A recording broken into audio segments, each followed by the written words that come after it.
исполняй свой долг. Непосредственно только так ты сможешь очиститься. Причем здесь нигде не написано, что повторяй Харе Кришна только. В этом стихе Шрила не указывает даже на Махамантру. Он не говорит, что если ты будешь читать Махамантру, то все твои желания сбудутся. Кто-нибудь слышал, нет, когда-нибудь про Шрила говорил об этом?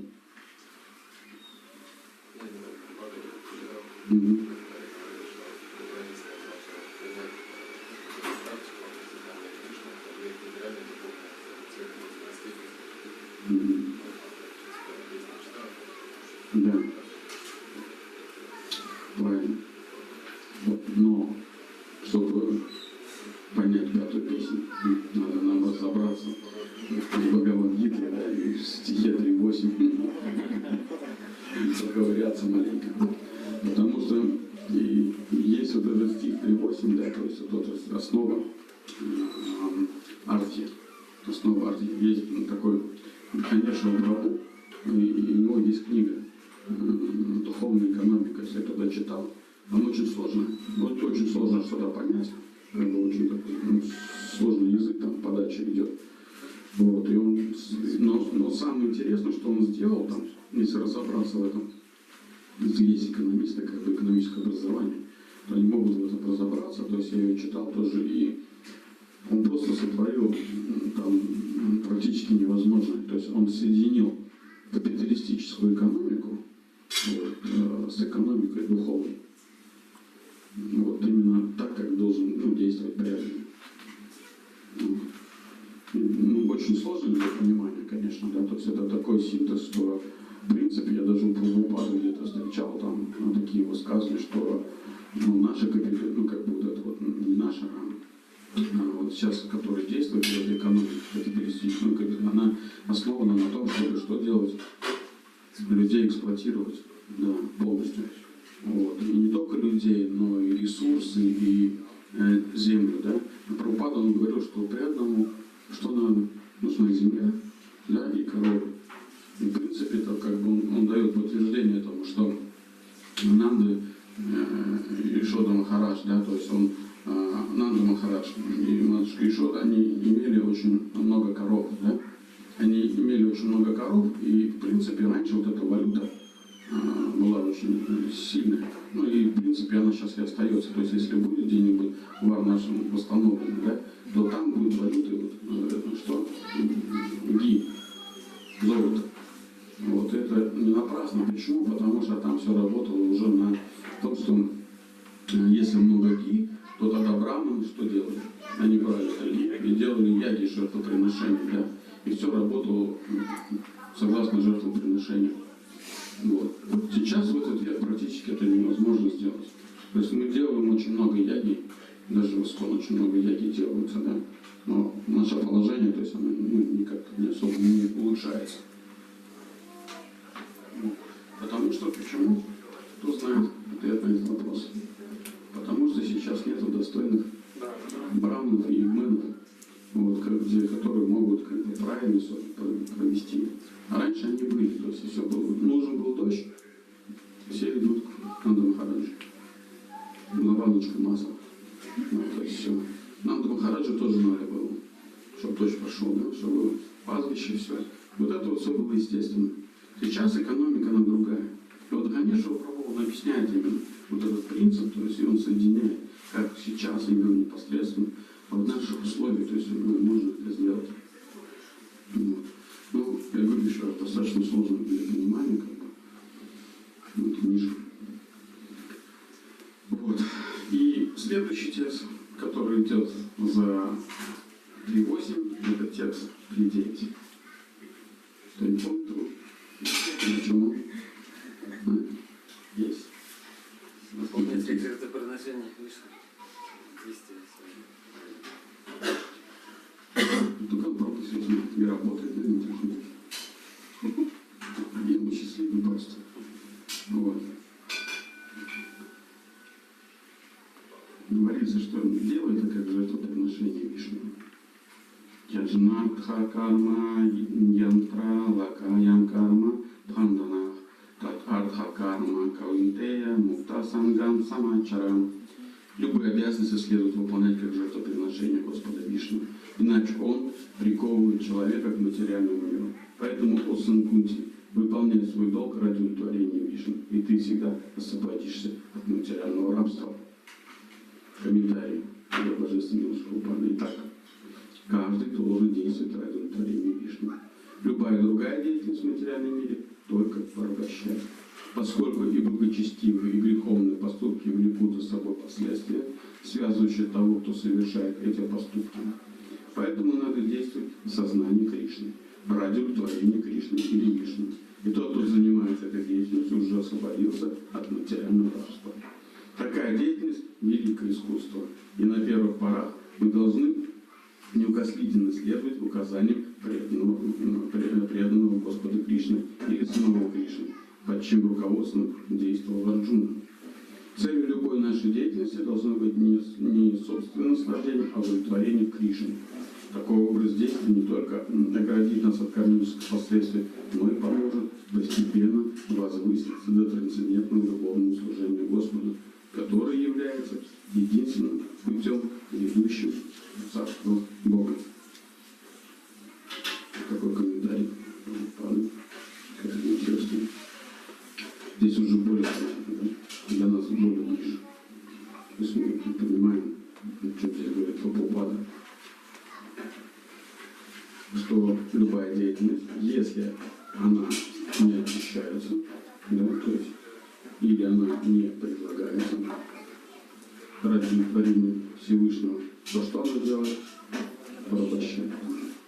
Результат нашей работы в основном, то есть когда мы тратим силу знаний, что является эквивалентом? Деньги.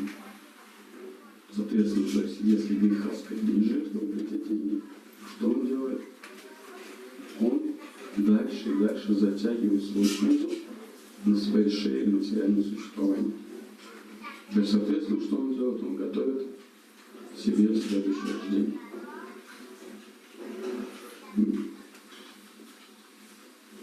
Об этом решил Павел говорить.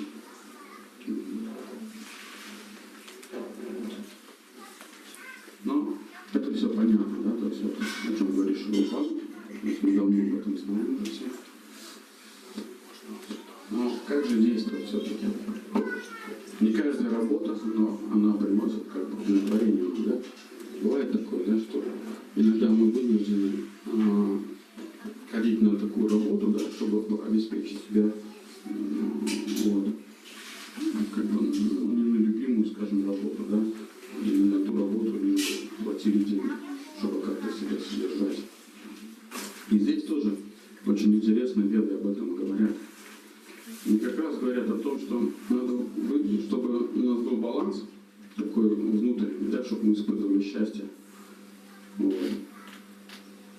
В своей работе вот, надо ее выбрать по душе. Вот этот пункт такой, вот, который бы хотелось разобрать еще. Да? Выбор работы по душе. Что значит выбрать работу по душе? Кто может сказать? Кто, ну, как понимает эту вещь? Что значит работа по душе? Ну, это либо согласно своей природе, либо согласно своим желаниям в данный период жизни, например. Что еще пока? Когда ты готов платить деньги, чтобы работать, например. А лучше всего еще ходить на работу, чтобы платили большую зарплату и ничего не делать. Как мне это делать? Вот кажется. Как нет? Почему ты говоришь, такого нет? Есть. Все, то есть. Но это не соответствует с природой. Ходить на работу, просто ничего не делать. Ну почему? Там можно сидеть, лекции слушать. Можно не ходить, вообще нужно дома сидеть, слушать. Ладно, если не думать, что в этом и проблема. На работу, ради которых ходишь, не для вознаграждения. Что? Еще только думать. Которые приносят радость и удовлетворение. Радость и удовлетворение. То есть мы становимся счастливыми. Которая ты как бы поработаешь, чувствуешь, что ты другим пользу приносишь, хорошее что делаешь. Браво, уже понял. Так, хорошо.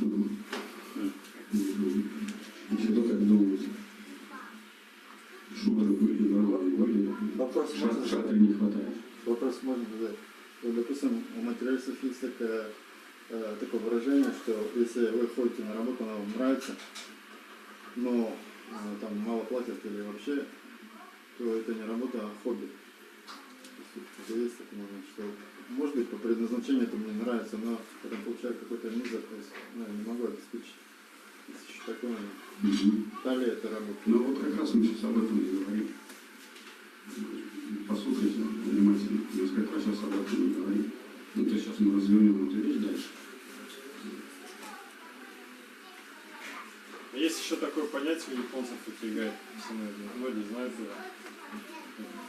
Такая вещь. на санскрите,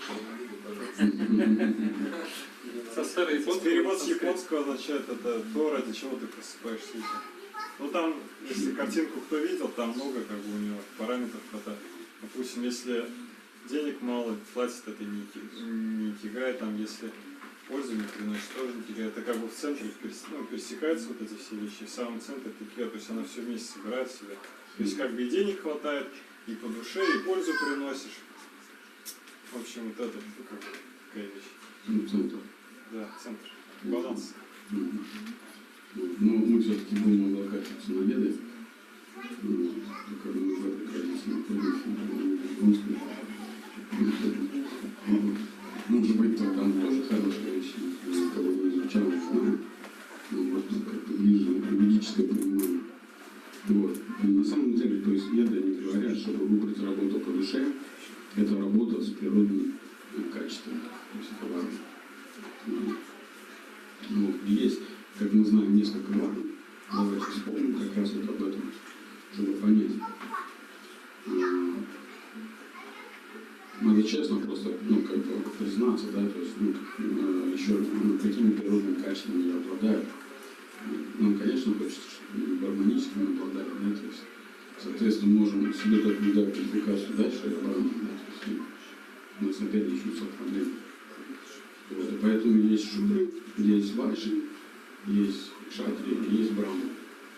И, соответственно, вот этой варне, то есть в нашей природе, вот, мы должны выбирать себе работу. Вот, и эта работа, она будет по душе. Вот. Но дальше я еще забегу вперед, сразу раз уж вопрос задали. То есть, когда мы выбираем работу по душе, и если мы запускаем все законы Вселенной, то даже эта работа, которая по душе, как хобби, то есть она становится достаточно доходной, процветающей. Ну, просто надо понять, как это работает. Сейчас мы попытаемся все понять. Итак, шудры. Как квалификация шудра? Да? То есть первое, что значит шудра? Шудра, если с точки зрения экономики рассматривать, то есть это первое, что приходит на ум, это фиксированная оплата труда. Ну, либо читаем, какая разница, она фиксирована.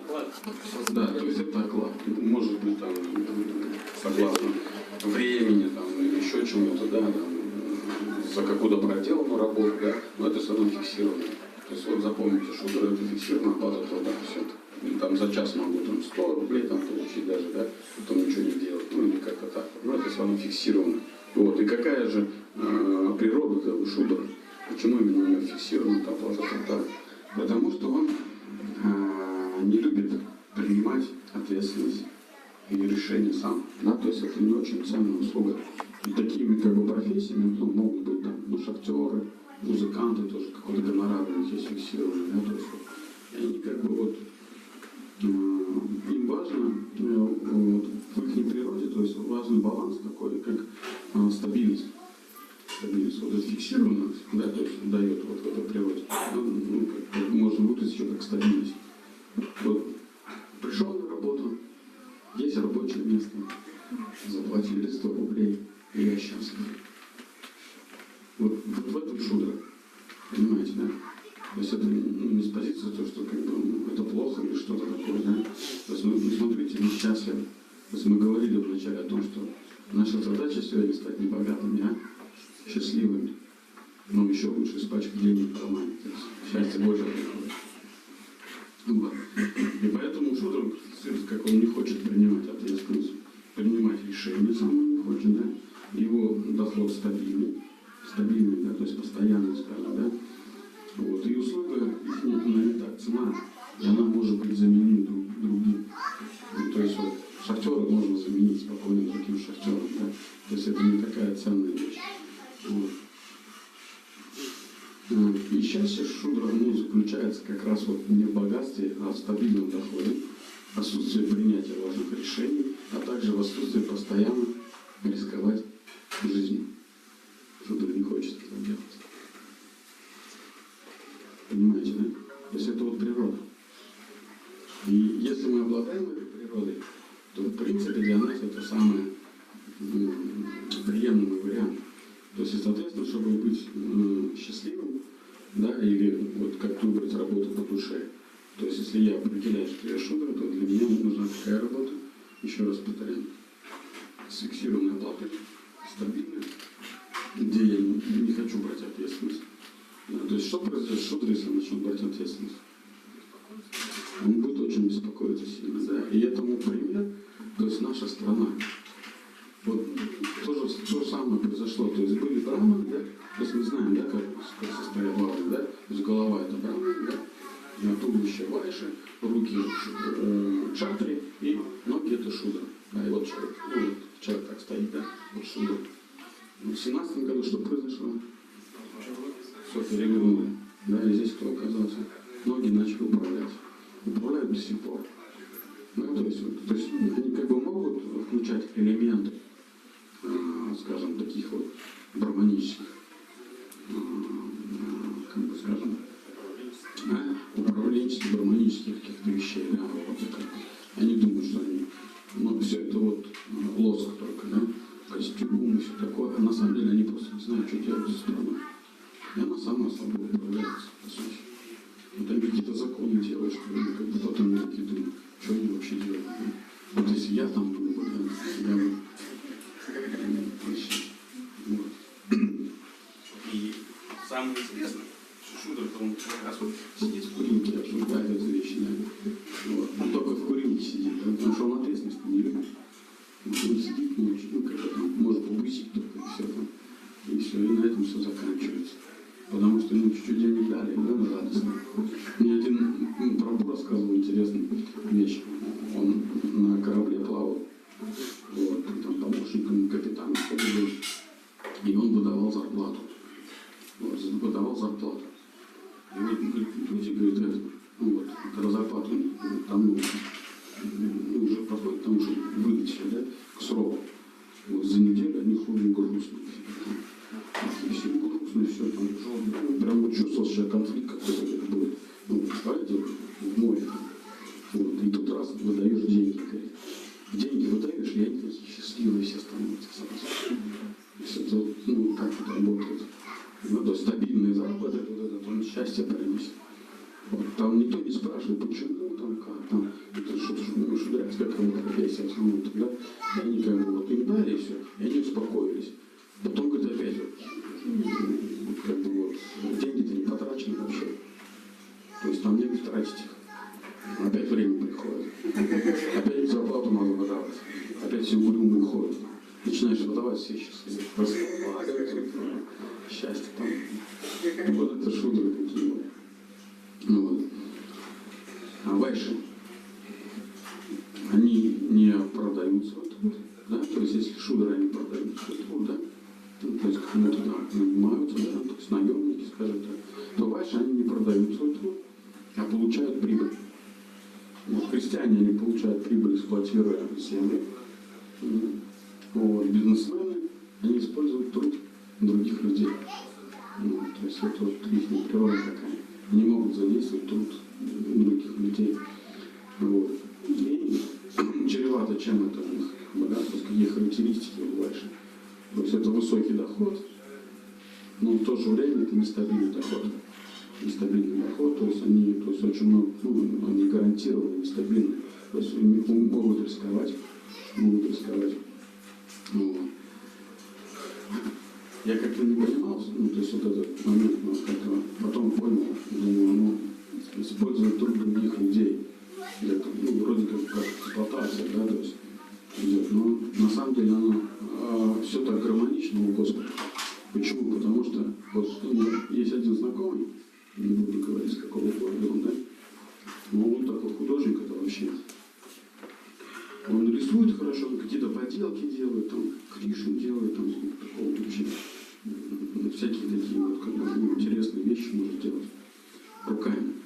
Ну, то есть, вот, шубра, да, то есть, вот, он сидит и работает. И у него, как бы, тоже, как бы, работа такая, где-то в строительной фирме, там, платят мало, там, он недоволен этим.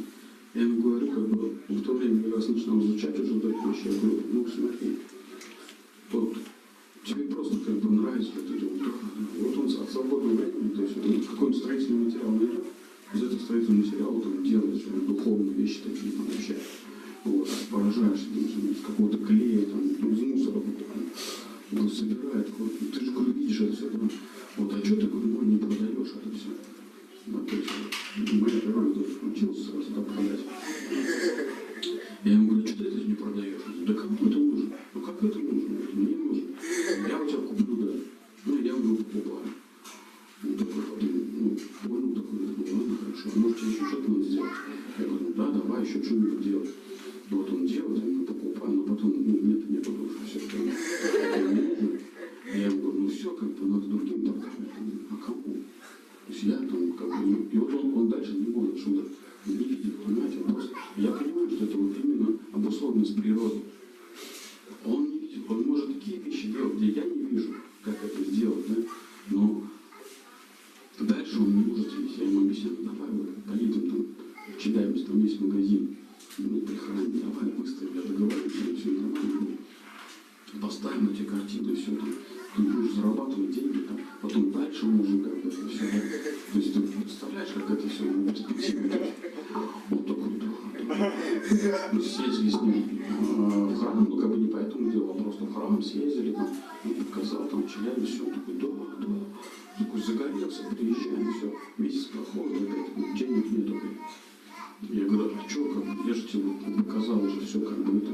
Он не может, ну, не знаю, там что-то. Потом говорит, да я боюсь, говорит, он прям правда говорит, я боюсь, а вдруг не пойдет. А как это правда? А какую цену поставить? Нет, а тут дорого будет, а тут магазин. У него столько беспокойства. Он говорит, нет, он опять же потом сидит, я ушел. Вот это природа. Понимаете, да? То есть вот это называется работа по душе. То есть, ну, его вот эти внешние обстоятельства не заставляют, да, но есть семья, и внешние обстоятельства, он думает, ну, все, я не проживу. Ну, то есть сейчас вот денег нет, уже что делать? Ну, то есть, вот, потому что у него такая шудрянская природа, как бы, да, и он, я не могу, все. Вот. И на этом как бы у нас все и закончилось. То есть, вот он не смог, и я понял. Я пытался еще раз ему объяснить, как бы, он не может. И я понял, что он просто не может. Потому что ему не хватает вот этих природных вещей. И он удовлетворен вот в этом. Он сидит как бы, это. Вот я недавно приезжал к нему. Вот. Он живет, не погиб. С голода тоже как-то Кришна позаботился дальше, да. Но самое главное, вот это вот внутренняя его составляющая, он счастлив. Он счастлив, то есть все нормально, вот это вот его природа является. Вот, но так как он занялся вот этой деятельностью, он бросил работу на стройке, и он непосредственно прям начал что-то делать. И люди начали сами приходить. Он не стал как-то называть, как Вайша это все. Люди сами начали звонить ему. Вот даже просто ко мне, ну, домой приходили, приходили, вот такая картина, что это делать. Просто давал телефон, и все, ему заказы давали. И он полностью счастлив там. Вот, сейчас у него там город Ярко тоже, такая большая, как душа. Он сидит там, все спокойно делает, живет. Людей не хватает. Я понял, что счастливый человек тот, у кого много денег, а тот, кому хватает. Вот это вот тоже рассказал, потому что очень много внешней вот этой капиталистической экономики, которая внешне давит на нас. И что мы делаем рекламу, да, то есть одни из вот этих вот вещей, которые просто нас раздирают, да, то есть наши чувства.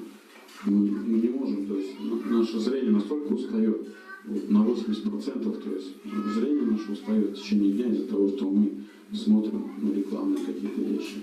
Это вот Инстаграм, там, контакты, да. То есть если мы живем в каком-то большом городе, то это еще, да, то есть в метро спуститесь, попробуйте.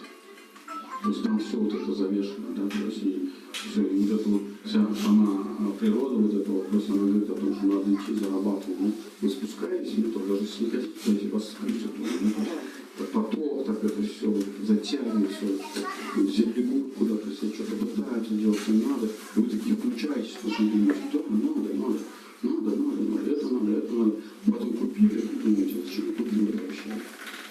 Со мной вот это происходило, когда вот мы это открыли. Да, не было такого магазина в Башкирии, да? И вот мы приезжаем, вот мы там с бизнесменами, в Москве, по делам. А потом на обратном пути, там, как обычно, купи там овощи, там, или что. Вот, и там такие большие, видели, да? Нигде, как в метро, вот самые большие тележки, это в метро. И они такие низкие и большие. Ну, то есть глубокие очень достаточно. То есть, если у других супермаркетов, они мелкие, вот, по размеру вроде одинаковые, но они мелкие. Там они были глубокие. И все, и все, и там музыка такая играет, да? И вот ты ходишь и думаешь, так, вот это тебе надо точно. Ты такой берешь, и да, это, наверное, вкусно. Ложишь там еще что-то, плюс там продукты, вещи какие-то, да, там еще что-то, что. И ты подходишь к кассе, да, такой, и смотришь, возле тебя приезжают какие-то другие, да? И такие, у них такой телега полная. И ты такой себя ощущаешь, как будто такой бедный, да, надо взять еще что-то, да. И вот это все заставляет, то есть, ну, брать то, что вообще не нужно. И вот это не нужно, потом становится, когда ты домой приезжаешь, разбираешь это все и думаешь, зачем это вообще. А потом еще и видишь, что это все валяется. Но самое интересное, что закон еще Вселенной, он работает так, что любая вещь, она что делает? Забирает энергию. Любая вещь ваша, которая вам принадлежит, она забирает энергию вашу. Это можно еще на таком примере, когда вот, ну, много вещей, может это не очень понятно, да? Но вот есть такой пример, допустим, вот, есть такой пример, как бы, ну, хороший, как бы, это вот с домами. Вот люди строят дома большие, вот огромные. И дом, то есть это, ну, она рассматривается во вселенском масштабе как какое-то приобретение, какая-то вещь, да? То есть это недвижимость. Ну, то есть мое личное какое-то приобретение. Вот. Я вложился в этот дом. Ну, бывает, как, ну, много случаев таких, которые люди дома строят, да, и даже иногда не достраивают, умирают. Или они начинают жить в этих домах, и они получают какие-то болезни, очень серьезные. И очень много случаев таких, я думаю, у каждого есть, вот, если вы вспомните, ну, такие вот истории. Вот. Когда мы что делаем? Когда наша энергия, внутренняя сила наша, да, предназначенная, то есть вот с прошлой нашей жизни, не позволяет, вот, потому что содержать этот дом большой, у нас энергии не хватает. Потому что где-то говорится, что порождает материю? Дух. Энергия духа. Нет, зачем дух? Дух порождает материальные вещи. Не материальная вещь порождает дух, а дух порождает. Это наша философия. Да, то есть, вот. И, соответственно, то есть, с нашей прошлой жизнью, с нашей кармой, то есть у нас шакти у каждого разные.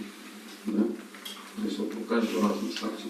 То есть вот даже люди такие более мягкие, есть такие люди шактивные, да, то есть люди, ну, только заходят уже сразу, понимаешь, там, ну, так просто пальчиком не погрозишь, да.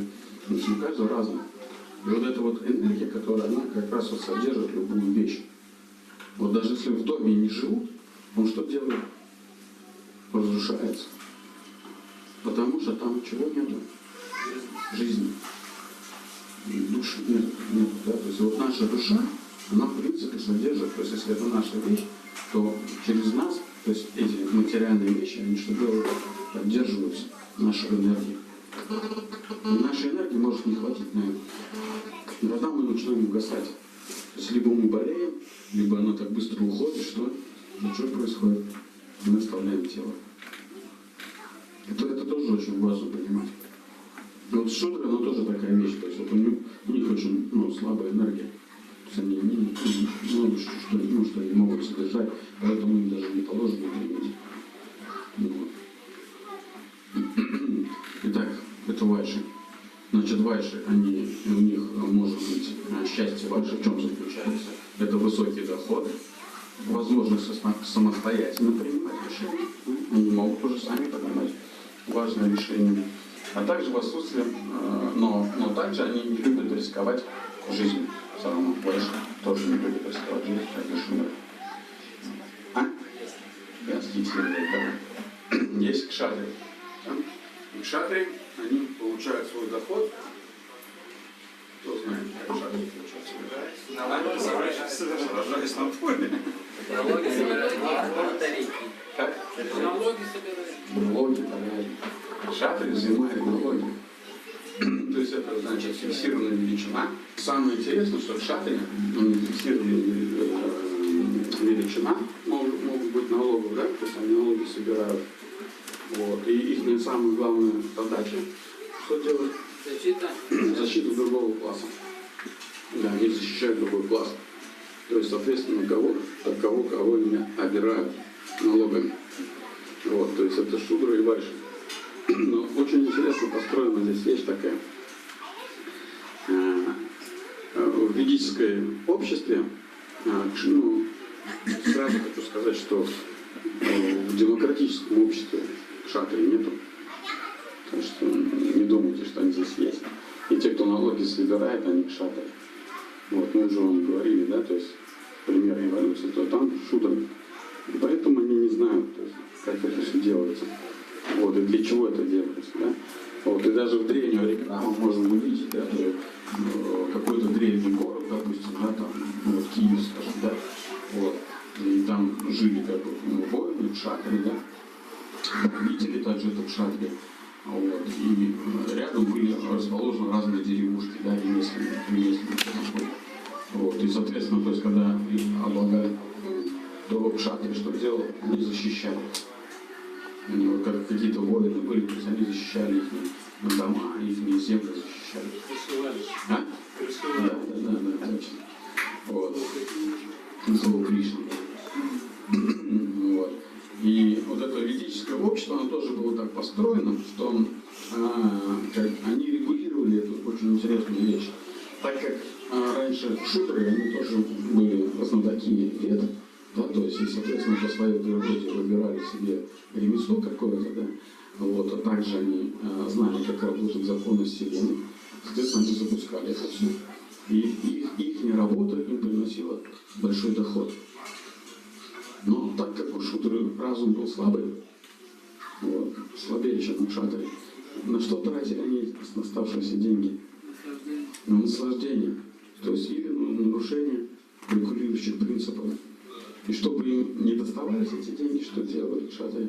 Они их облагали большим налогом. Вот. И таким образом они защищали эту варну. И шудры это понимали, то есть они были зависимы от них. Зависимы от них. Что это просто-напросто был какой-то закон выпускался, да? Вот, и налоги увеличивались, и никуда ничего не оставалось делать, как они отдавали. И тем самым они переставали, что делать? Деградировать. Вайши то же самое.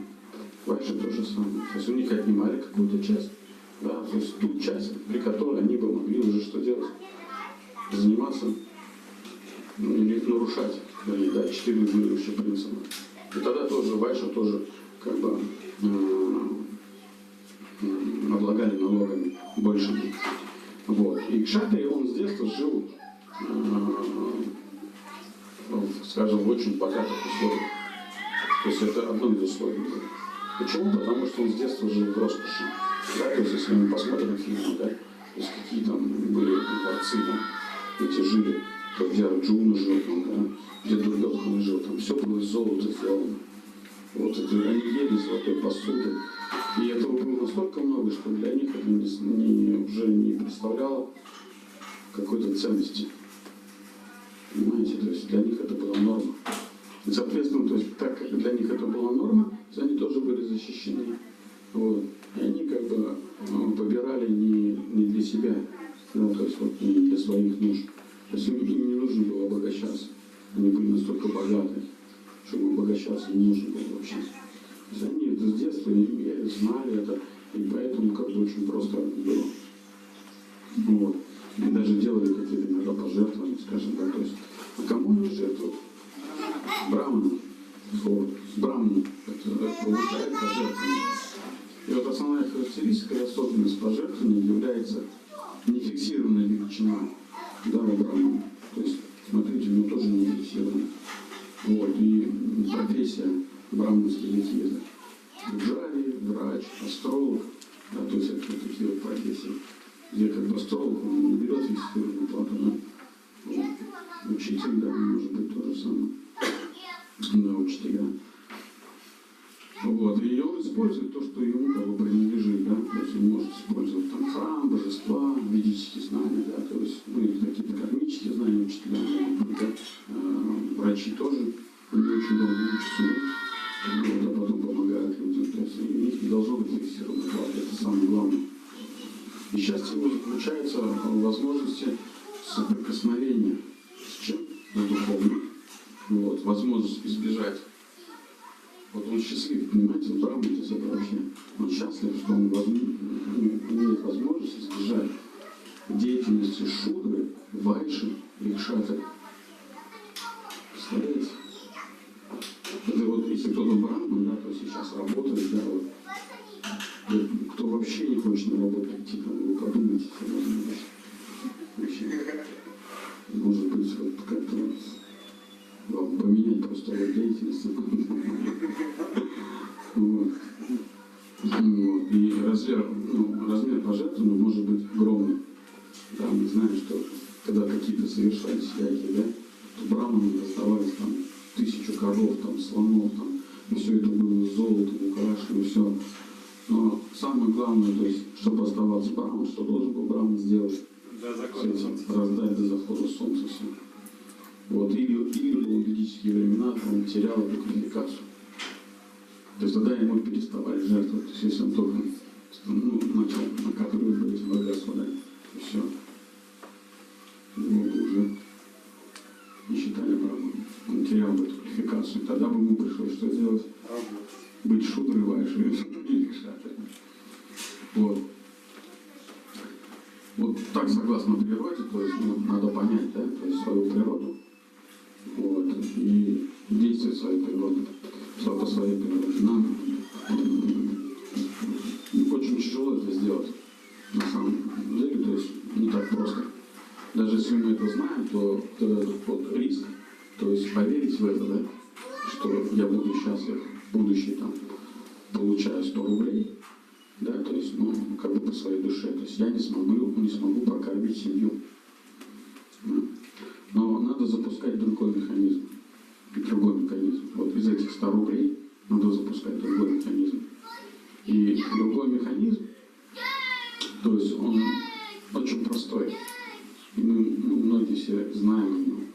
То есть, ну, как бы неофициально, то есть, ну, как бы в ведах не говорится об этом, прям, что надо сделать именно так. Но многие еще преданно используют, то есть, этот метод 4 частей, так называемых, 4 частей.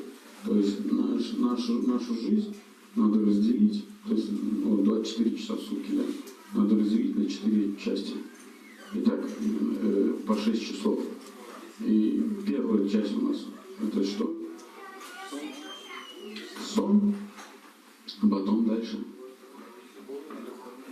духовная практика, дхарма, да, зарабатывание денег и общение с семьей. То есть вот мы таким образом должны поделить свое время и строго следовать этим вещам. Если где-то мы в какое-то время, может быть, да, возможно и такое, что какое-то время работа потребует больше времени. Но это какое-то время, то есть это не должно быть постоянно. Да, то есть постоянно должно быть именно вот это вот 4.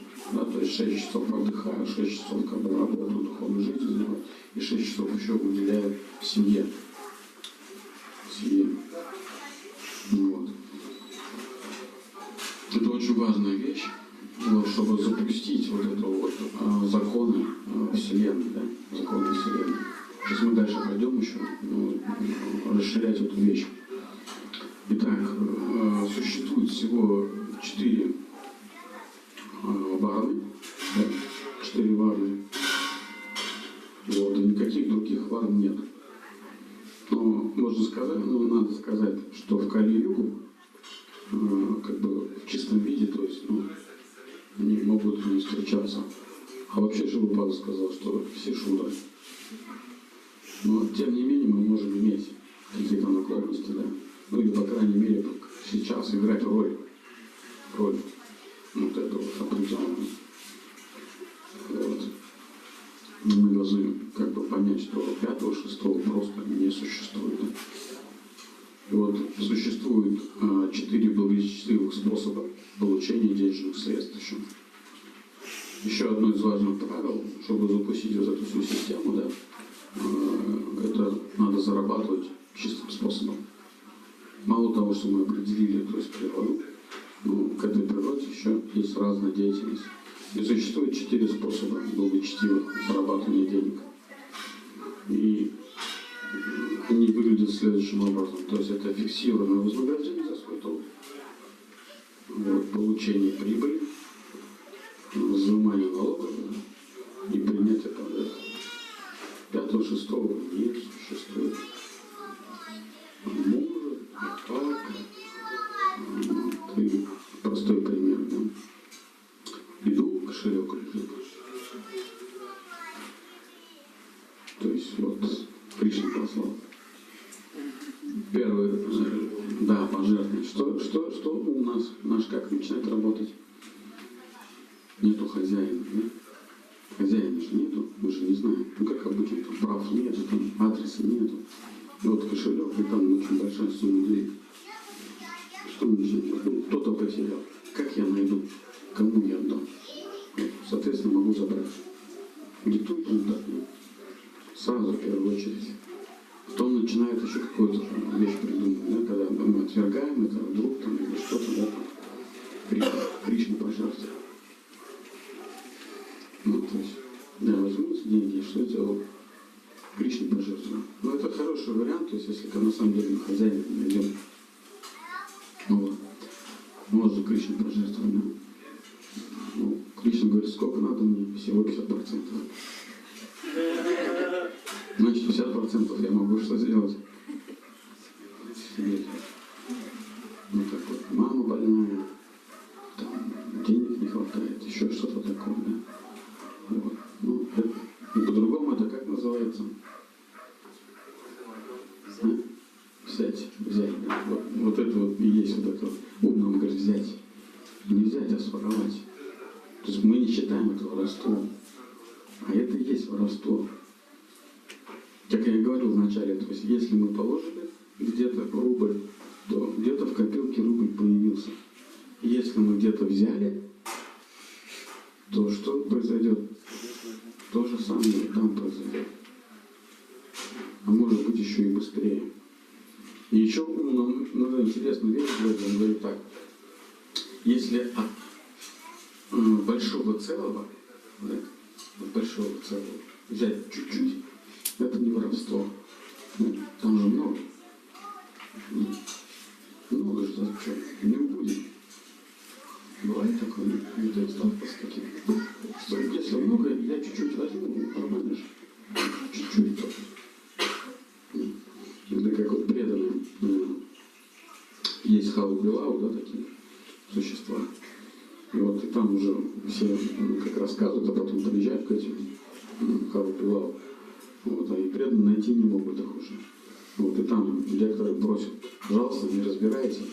То есть вы уже все Хау-Билау в Россию привезли. Ну, то есть каждый приходит и на память берет, да, чуть-чуть. Вот это и есть вот это большое такое, да, чуть-чуть возьму и нормально. То есть это не воровство. И вот с этим мы начинаем соглашаться. То есть это уже как бы идет благочестивый способ зарабатывания денег. Вот. Дальше что с нами происходит? Когда вот этот урок Кришна нам посылает, да, с деньгами, мы его как бы до конца не принимаем, что с нами ситуация, что делает, ухудшается. То есть в любом случае я говорю о том, что надо знать, как это правильно делать, надо знать, как не надо делать. Да? Если мы что-то запускаем, какой-то механизм неправильный, то мы получаем реакцию. Соответственно, мы получаем дальнейшую реакцию. И мы неправильно решили эту ситуацию, то, допустим, мы взяли эти деньги. Да? Ну, потому что ну, даже пожертвовали 50% лишних, как положено, вот, 50 себе оставили. Вот, мы их потратили. Что дальше происходит с ними? Мы этот урок не прошли. И Гриша нам посылает другой урок. Вот. И, как правило, такой запутанный, да? И он дает нам хорошую какую-то работу, допустим, мы становимся менеджерами какой-то фирмы, да, по закупу товара. Вот мы закупаем товар, вот. У нас очень большие финансовые возможности, мы туда деньги отсылаем, сюда деньги отсылаем, очень много денег через нас проходит. Ну, вот в какой-то момент смотрим, и появляется вот это вот большое, много. Если у него уже много, если чуть-чуть возьмем, он даже не заметит. Я же так много работаю на него. Он меня эксплуатирует, он мне не доплачивает эти деньги. И, как правило, еще появляется у нас еще один друг, который тоже работает, мы тоже не договоримся. И подкрепляет нас всех этим, да? Ну, надо взять. Да, а что такого? Ну, мы же свое собираем. Он нечестно поступает с нами. То есть мы работаем все в норме, он нам не платит. Мы чуть-чуть возьмем, что мы делаем? Мы начинаем разбирать. Да? Но причем при этом Кришна, да, представляете, как Кришна действует? Он нам дает еще разум, как это взять. Не так же просто, да, ты взял и все, там, что ты тоже все. И Кришна дает разум еще, как действует. И он нам придумал схему какую-то. Да? Ну, мы думаем, что мы сами придумали, но мы знаем, что мы не сами. Это Кришна делает. Что он делает? Мы просто в накладную прибавляем от закупа 5%. Да? И все, и на 5% цены как будто вот подорожали. Эти 5% что мы делаем? Оставляем себе. То есть мы отщипнули от большого цеха чуть-чуть. И причем еще своего. Нормально же? Это же не является неблагочестивым способом заработать деньги. Я забрал свое. Вот так вот это происходит. Через какое-то время мы все больше и больше будем думать, что если, вернее, мы не будем знать, что есть всего 4 способа зарабатывания денег. То есть еще раз фиксированное вознаграждение за свой труд. И, соответственно, что-то должны сделать, да, потратить свою энергию. Вот. Получение прибыли, то есть мы можем эксплуатировать землю, да? Вот. Труд других людей, взимать налоги и принимаем пожертвования. Вот, варны 4, никакой другой нету. Вот, это подтверждается в Махасамхите. Говорится вот в 10.4, что существует всего 4 варны, которые мы как раз разобрали. Есть по этому поводу вопросы? Сейчас мы закончим просто блок вот этот. С вами сейчас с этих уйдем. Получается, даже любые деньги, копеечку там нашел на улице, лучше не подбирать. Лучше поднять, это же лакшми, то есть мы знаем, что поднять, положить в чистое место, там, пойти дальше спокойно. А то, что в старые времена браки, наследники, они вещи использованы каждый день, ну, как одежду используют. Ну, в Индии, допустим, еще. Старый. Старый. Ну, старую, да, кто-то выбросил одежду вот на улицу, старую они подбирают. Ну, оно же не нужно, конечно. Я не думаю, что кто-то деньги выкинул. Не нужно. Фонтаны посмотришь, там фонтаны, все равно кто-то выбрасывает. Ну да, есть такая деятельность. Да. Сейчас, кстати, на Радхакунде тоже, я его как-то не видел раньше. На Радхакунде дети там какие-то магниты там, сделали, магнитами вылавливают там. Раньше не было так, а сейчас вылавливают. Ну, юбочек там тоже.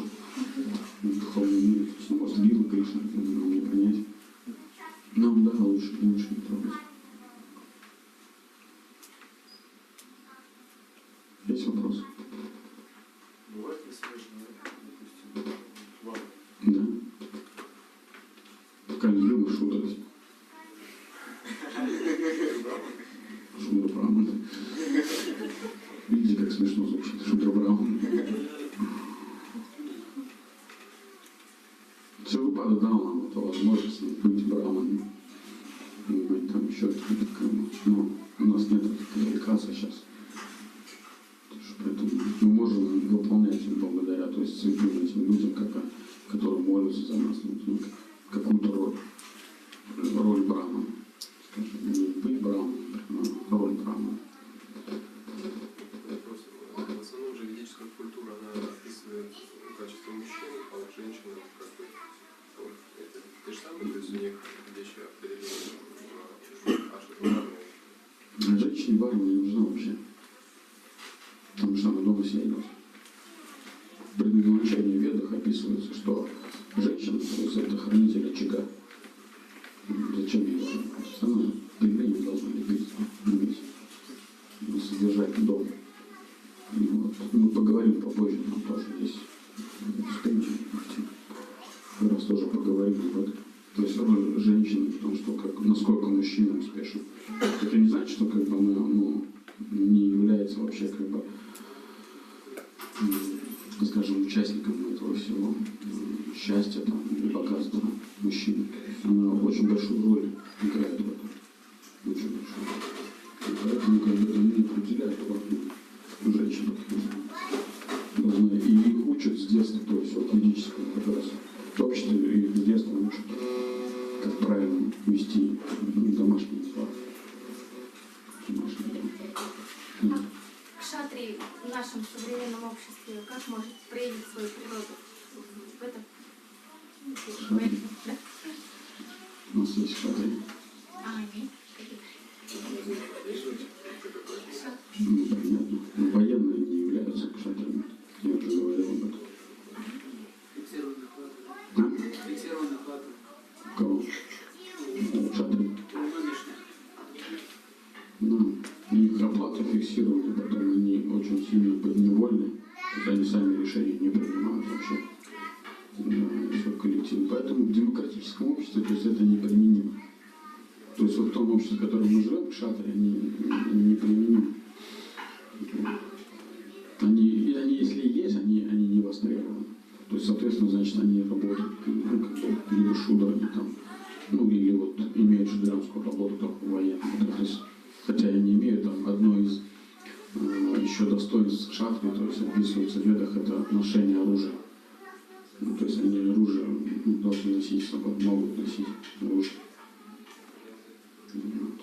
Ну, военные, если да, как бы мы видим военный, думаем, что это кшатры защитник. Как бы, ну, у него функция маленько другая сейчас. Поэтому тяжело ему будет.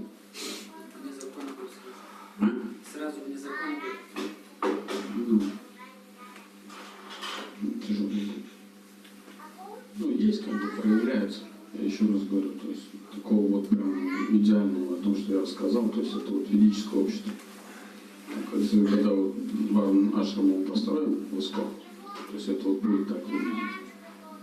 Мы построим, что папа сказал.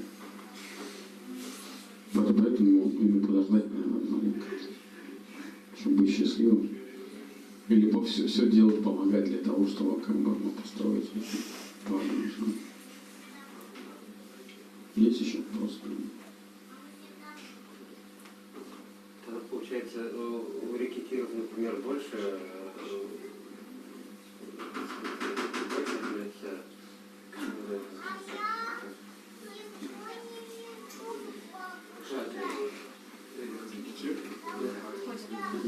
Город. Мы же разбойники. Как они связаны? Шахты же, он с безоружным вообще не будет связываться. То есть если посмотреть, где-то описывается шахты, они не только... я имею в виду приемлемую к нашему современному. Я еще раз говорю, в нашем современном обществе это неприемлемо. Поэтому мы не можем пример привести, понимаете? Поэтому мы не можем понять. То есть если что, как бы там Вайша еще как-то применим, да, то есть даже Браман еще как-то мы можем что-то понять об этом.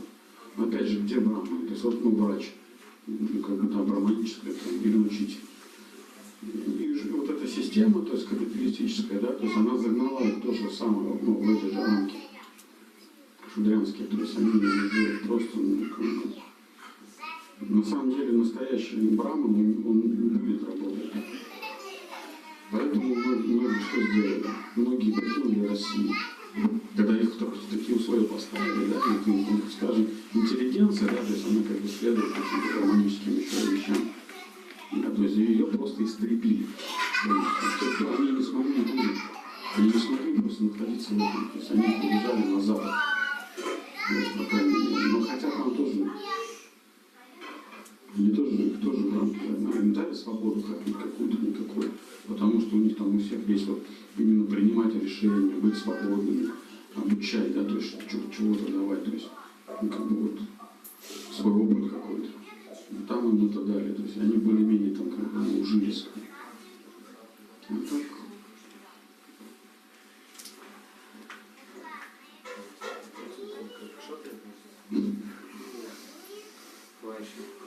Ну, очень удачливый. Я этого не говорю. Ну, просто прошлая жизнь его, где просто ну, богатые люди, как бы успешные люди. То есть это те люди, я еще раз повторюсь, что не забывайте, это те люди, которые в прошлой жизни очень много жертвовали. Ну, я еще раз повторюсь, не обязательно тебе. То есть они могли знаниями делиться. Ну, вот. Время свое, может, отдавали как-то вот, духовную практику какую-то могли заниматься. Я слышал еще такое вот недавно от Гуру Махараджа, он давал лекцию, он сказал, что те, кто обладает хорошим голосом и музыкальными способностями, то те люди в прошлой жизни занимались духовной практикой. Вот так он сказал. Спросил иногда. Либо есть люди, которые не могут никак. Ну да, я говорю, те, кто могут. Он говорит, это те люди, которые в прошлой жизни занимались духовной практикой. То есть они могут, имеют этот талант этот.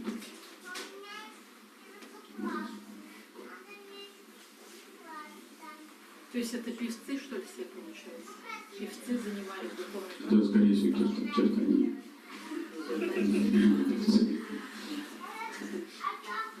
Ну, у нас сейчас на эстраде. Молодцы, хороший голос. Вы знаете об этом, да? Что там сейчас все фанеры вытягивают и подтягивают эти вещи. Вы посмотрите, кто там на эстраде. Нормально, ну, как бы, с природного голоса, то есть туда выбиться, не имея каких-то физических данных, практически невозможно. Группа «Мираж» была такая, ну, все, наша молодость, скажем. Кто там пела, там первая, не помню, как его звать, но потом показали настоящую солистку. Вот. И эта настоящая солистка, она вообще пела в хоре Попова. Здесь вот детский хор был раньше, такой знаменитый, пионеры пели там. И она пела там. Ну, как бы со временем, когда они уже взрослыми становятся, убирают оттуда. А у нее голос был очень такой хороший. И вот ее был первый опыт именно такой, что она попробовала себя вот в эстраде. И тем красивым девочкам, то есть у них не было голоса, то есть, но была группа там. И нужен был кто-то спеть. В будущем она, когда училась в институте, вот, в консерватории, кстати, вот, ну, какой-то необычный голос. То есть она начала записывать альбом для них. Видите, все под фанеру просто. Она не имела таланта. Была очень крупной, как бы, и не вписывалась в шоу-бизнес. Поэтому не надо путать этих певцов, как бы, вот, современных с теми, что они духовно. Хотя, может быть, из них кто-то есть, Муслим Магомед. То есть, хороший певец. Занимался, скорее всего, духовной практикой. Браманы, которые могут занимать чуть ниже, например, кшатры или вайши. играющие, но не могут занимать шудры, занимать положение шудры. Какими не могут занимать положение, какие не могут занимать положение кшатри и вайши? Смотри дальше. Ну, То, что я сказал, что браманы не хотят. они не должны даже шудры. Они не то, что не должны, они счастливы от того, что они не становятся. Не, ну просто Счастье брамана заключается в том, чтобы не быть вайши и кшатри. Вайши, шудра и кшатри. Вот счастье заключается. А вопрос был, просто по примеру Парашурама, он же тоже браман был, но ему пришлось как бы стать кшатри. Пришлось. а кто у вас Парашурама-то? Это Бог. Он вообще не относится. Говорит, что вот это определение варнашкам упражнения это неправильно, потому что в течение жизни можно это тяжело. Можно определять по качествам человека, какие есть у него, как определяем варнашки, а не то, что он родился, что себе. Ну да, не посильнее.